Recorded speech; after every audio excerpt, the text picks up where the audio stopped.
ಅಯೋಧ್ಯೆ ರಾಮ ಮಂದಿರದಲ್ಲಿ ಪ್ರತಿಷ್ಠಾಪನೆಗೆ ಕನ್ನಡದ ಶಿಲ್ಪಿ ಅರುಣ್ ಯೋಗಿರಾಜ್ ಕೆತ್ತನೆ ಮಾಡಿರುವ ಮೂರ್ತಿ ಆಯ್ಕೆಯಾಗಿದ್ದು, ಈ ಬಗ್ಗೆ ಮಾಜಿ ಸಿಎಂ ಎಚ್ಡಿಕೆ ಟ್ವೀಟ್ ಮಾಡಿ ಸಂತಸ ವ್ಯಕ್ತಪಡಿಸಿದ್ದಾರೆ.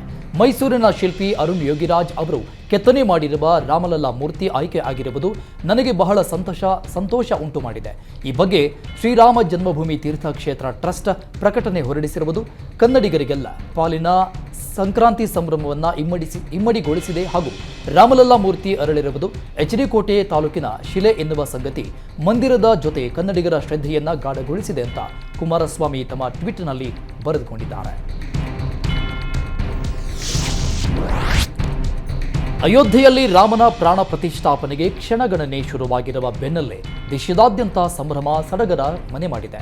ಹಾವೇರಿಯ ರಾಣೆಬೆನ್ನೂರಿನ ಬೇಕರಿಯಲ್ಲಿ ಶುಗರ್ ಪೇಸ್ಟ್ ಕೇಕ್ ಬಳಸಿ ರಾಮ ಮಂದಿರ ನಿರ್ಮಾಣ ಮಾಡಲಾಗಿದೆ. ಬೇಕರಿ ಸರ್ಕಲ್ ಹೆಸರಿನ ಬೇಕರಿಯಲ್ಲಿ 35 ಕೆಜಿ ಶುಗರ್ ಪೇಸ್ಟ್ ಕೇಕ್ ಬಳಸಿ ರಾಮ ಮಂದಿರ ನಿರ್ಮಾಣ ಮಾಡಲಾಗಿದೆ.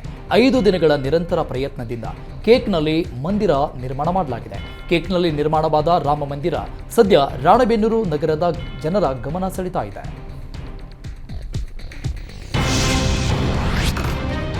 ರಾಮ ಮಂದಿರ ವಿಚಾರವಾಗಿ ಕಾಂಗ್ರೆಸ್ ಬಿಜೆಪಿ ನಡುವೆ ಟಾಕ್ ಫೈಟ್ ಮುಂದುವರೆದಿದೆ. ಸದ್ಯ ಬಿಜೆಪಿ ವಿರುದ್ಧ ಸಚಿವ ಶಿವರಾಜ ತಂಗಡಗಿ ವಾಗ್ದಾಳಿ ನಡೆಸಿದ್ದಾರೆ. ಮಂತ್ರಾಕ್ಷತೆ ಹಿಡಿದು ಬಿಜೆಪಿಯವರು ಮನೆ ಮನೆಗೆ ಹೊರಟಿದ್ದಾರೆ. ಬಿಜೆಪಿಯವರು ಮೊದಲು ನಾಟಕ ಮಾಡುವುದು ಬಂದ್ ಮಾಡಲಿ, ಹಸಿದ ಹೊಟ್ಟೆಗೆ ಅನ್ನ, ಸೂರಿಲ್ಲದವರಿಗೆ ಸೂರು ಕೊಡುವ ಕೆಲಸ ಮಾಡಲಿ.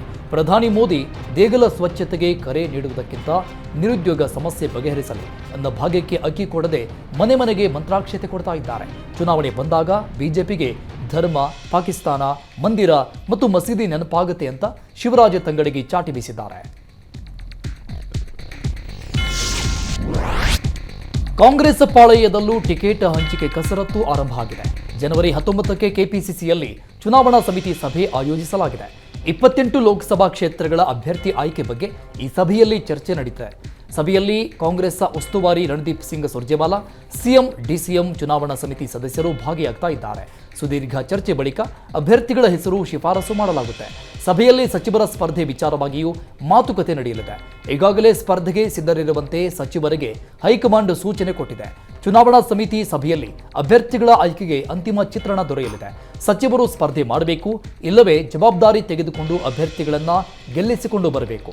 ಅಭ್ಯರ್ಥಿಗಳ ಗೆಲುವಿನ ಜವಾಬ್ದಾರಿ ಸಚಿವರ ಹೆಗಲಿಗೆ ಬೀಳ್ತಾ ಇದೆ. ಲೋಕಸಭಾ ಚುನಾವಣೆಗೆ ಬಿಜೆಪಿ ಪಾಳಯದಲ್ಲಿ ಚಟುವಟಿಕೆಗಳು ಗರಿಗೆದರಿವೆ. ಲೋಕಸಭಾ ಅಭ್ಯರ್ಥಿಗಳ ಆಯ್ಕೆಗೆ ಅಂತಿಮ ಹಂತದ ಕಸರತ್ತು ನಡೆಸಲಾಗ್ತಾ ಇದೆ. ಕನಿಷ್ಠ 10 ಕ್ಷೇತ್ರಗಳಿಗಾದರೂ ಅಭ್ಯರ್ಥಿಗಳನ್ನ ಫೈನಲ್ ಮಾಡಲು ಬಿಜೆಪಿ ಚಿಂತಿಸ್ತಾ ಇದೆ. ಗೊಂದಲವಿರದ ಕ್ಷೇತ್ರಗಳಲ್ಲಿ ಅಭ್ಯರ್ಥಿಗಳ ಆಯ್ಕೆ ಅಂತಿಮಗೊಳಿಸುವ ಬಗ್ಗೆ ಚರ್ಚೆ ಆಗ್ತಾ ಇದೆ. ಶಿವಮೊಗ್ಗ, ದಕ್ಷಿಣ ಕನ್ನಡ ಸೇರಿದಂತೆ 10 ಕ್ಷೇತ್ರಗಳ ಟಿಕೆಟ್ ಶೀಘ್ರವೇ ಫೈನಲ್ ಆಗುವ ಸಾಧ್ಯತೆ ಇದ್ದು, ಜನವರಿ ಅಂತ್ಯದಲ್ಲಿ ಅಥವಾ ಫೆಬ್ರವರಿ ಮೊದಲ ವಾರದಲ್ಲಿ ಅಭ್ಯರ್ಥಿಗಳ ಮೊದಲ ಪಟ್ಟಿ ಪ್ರಕಟವಾಗಬಹುದು ಎನ್ನಲಾಗುತ್ತದೆ.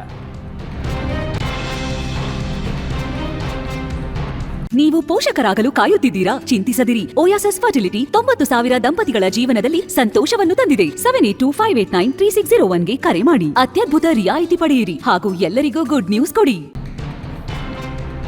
ಚಾಮರಾಜನಗರ ಲೋಕಸಭಾ ಕ್ಷೇತ್ರದ ಗೆಲುವಿಗೆ ಕಾಂಗ್ರೆಸ್ ಹೊಸ ತಂತ್ರ ರೂಪಿಸ್ತಾ ಇದೆ. ಚಾಮರಾಜನಗರದಿಂದ ಸ್ಪರ್ಧೆ ಮಾಡುವಂತೆ ಎಐಸಿಸಿ ಅಧ್ಯಕ್ಷ ಮಲ್ಲಿಕಾರ್ಜುನ ಖರ್ಗೆಗೆ ಆಹ್ವಾನ ನೀಡಲು ಕಾಂಗ್ರೆಸ್ ನಾಯಕರು ತಯಾರಿ ನಡೆಸಿದ್ದಾರೆ. ದಲಿತ ಮತ ಬ್ಯಾಂಕ್ ಸೆಳೆಯಲು ಖರ್ಗೆಯವರನ್ನ ಕಣಕ್ಕಿಳಿಸುವ ಬಗ್ಗೆ ಚರ್ಚೆ ಮಾಡಲಾಗ್ತಿದೆ. ಚಾಮರಾಜನಗರದಿಂದ ಮಲ್ಲಿಕಾರ್ಜುನ ಖರ್ಗೆ ಸ್ಪರ್ಧಿಸಿದರೆ ಅಕ್ಕಪಕ್ಕದ 3-4 ಕ್ಷೇತ್ರದ ಮೇಲೆ ಪರಿಣಾಮ ಬೀರಲಿದೆ. ಚಾಮರಾಜನಗರ, ಮೈಸೂರು, ಕೊಡಗು, ಮಂಡ್ಯ ಲೋಕಸಭಾ ಕ್ಷೇತ್ರಗಳಲ್ಲಿ ದಲಿತ ಮತ ಬ್ಯಾಂಕ್ ಒಗ್ಗೂಡಿಸಬಹುದೆಂಬ ಲೆಕ್ಕಾಚಾರದಲ್ಲಿ ಕಾಂಗ್ರೆಸ್ ನಾಯಕರಿದ್ದಾರೆ. ದಾವಣಗೆರೆ ಲೋಕಸಭಾ ಕ್ಷೇತ್ರದಲ್ಲಿ ಹೊಸಬರಿಗೆ ಅವಕಾಶ ಸಿಗಲಿ ಅಂತ ಮಾಜಿ ಸಚಿವ ರೇಣುಕಾಚಾರ್ಯ ಹೇಳಿದ್ದಾರೆ. ನರೇಂದ್ರ ಮೋದಿ ಮತ್ತೊಮ್ಮೆ ದೇಶದ ಪ್ರಧಾನಿಯಾಗಬೇಕು. ರಾಜ್ಯದ 28 ಸ್ಥಾನಗಳನ್ನು ಗೆದ್ದು ಪ್ರಧಾನಿ ಮೋದಿಗೆ ಗಿಫ್ಟ್ ಕೊಡಬೇಕು. ಯಡಿಯೂರಪ್ಪ ಹಾಗೂ ವಿಜೇಂದ್ರ ಕನಸು ನನಸು ಮಾಡಬೇಕು. ದಾವಣಗೆರೆಯಲ್ಲಿ 5-6 ಜನ ಆಕಾಂಕ್ಷಿಗಳಿದ್ದಾರೆ.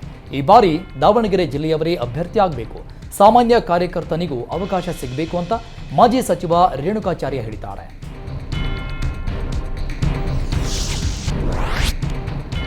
ಮಾಜಿ ಸಚಿವ Ashwath Narayan DCM DK Shivakumar CM ಆಗಲಿ ಎಂದು ಹೇಳಿಕೆ ನೀಡುವ ಮೂಲಕ ಅಚ್ಚರಿ ಮೂಡಿಸಿದ್ದಾರೆ. ಜನಸ್ಪಂದನ ಕಾರ್ಯಕ್ರಮದಲ್ಲಿ ಅಶ್ವತ್ಥ ನಾರಾಯಣ್ ಡಿಕೆ ಶಿವಕುಮಾರ್ ಸಿಎಂ ಆಗಲಿ ಎಂದು ಹಾರೈಸಿದ್ದಾರೆ. ನಿಮಗೆ ಕರ್ನಾಟಕದ ಜನತೆ ಉತ್ತಮ ಸ್ಥಾನಗಳನ್ನು ನೀಡಿದ್ದಾರೆ. ಮುಂದಿನ ದಿನಗಳಲ್ಲಿ ನೀವು ರಾಜ್ಯದ ಸಿಎಂ ಆಗಲಿ ಎಂದು ಹಾರೈಸಿವೆ ಅಂತ ಹೇಳಿದ್ದಾರೆ. ಸಿಎಂ ಸಿದ್ದರಾಮಯ್ಯ ಹಾಗೂ ಡಿಸಿಎಂ ಡಿಕೆ ಶಿವಕುಮಾರ್ ಮಧ್ಯೆ ಪವರ್ ಶೇರಿಂಗ್ ಫೈಟ್ ಕಾಂಗ್ರೆಸ್ ಪಾಳೆಯದಲ್ಲಿ ಭಾರೀ ಕೋಲಾಹಲ ಸೃಷ್ಟಿಸಿತು. ಹೈಕಮಾಂಡ್ ಮಧ್ಯ ಪ್ರವೇಶಿಸಿದ ಬಳಿಕ ಗುದ್ದಾಟಕ್ಕೆ ಬ್ರೇಕ್ ಬಿದ್ದಿತ್ತು.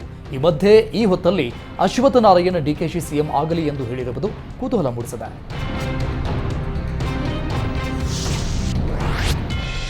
ಜನವರಿ 19ರಂದು ಪ್ರಧಾನಿ ಮೋದಿ ತಮಿಳುನಾಡಿನ ಕಾರ್ಯಕ್ರಮದಲ್ಲಿ ಭಾಗಿಯಾಗಲು ಬೆಂಗಳೂರು ಮೂಲಕ ಪ್ರಯಾಣ ಮಾಡಲಿದ್ದಾರೆ. ಪ್ರಧಾನಿ ಮೋದಿ ಭೇಟಿಯನ್ನೇ ಪ್ರಚಾರಕ್ಕೆ ಬಳಸಿಕೊಳ್ಳಲು ರಾಜ್ಯ ಬಿಜೆಪಿ ಚಿಂತನೆ ನಡೆಸ್ತಾ ಇದೆ. ಈ ಬಗ್ಗೆ ರಾಜ್ಯ ಬಿಜೆಪಿ ಪ್ರಧಾನ ಕಾರ್ಯದರ್ಶಿ ಪಿ ರಾಜೀವ್ ಮಾತನಾಡಿದ್ದು, ಜನವರಿ 19ರಂದು ನಿಗದಿಯಾಗಿದ್ದ ಬಿಜೆಪಿ ರಾಜ್ಯ ಕಾರ್ಯಕಾರಿಣಿಯನ್ನ ಮುಂದೂಡಿಕೆ ಮಾಡಲಾಗಿದೆ. ಪ್ರಧಾನಿ ಆಗಮನದ ಹಿನ್ನೆಲೆಯಲ್ಲಿ ಯಾವ ರೀತಿ ಸ್ವಾಗತಿಸಬೇಕೆಂದು ರಾಜ್ಯಾಧ್ಯಕ್ಷರು ಯೋಜನೆ ರೂಪಿಸ್ತಾ ಇದ್ದಾರೆ. ಹೀಗಾಗಿ ಕಾರ್ಯಕಾರಿಣಿ ಮುಂದೂಡಲಾಗಿದೆ ಅಂತ ತಿಳಿಸಿದ್ದಾರೆ.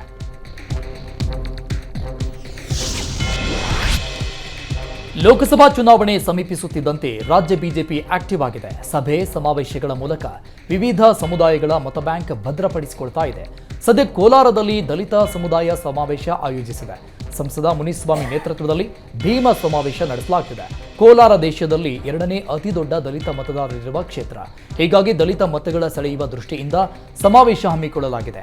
ಸಮಾವೇಶದಲ್ಲಿ ಛಲವಾದಿ ನಾರಾಯಣಸ್ವಾಮಿ, ಮಾಜಿ ಶಾಸಕರಾದ ಎನ್ ಮಹೇಶ್, ವೈ ಸಂಪಂಗಿ ಸೇರಿದಂತೆ ಸ್ಥಳೀಯ ಮುಖಂಡರು ಭಾಗಿಯಾಗಿದ್ದಾರೆ.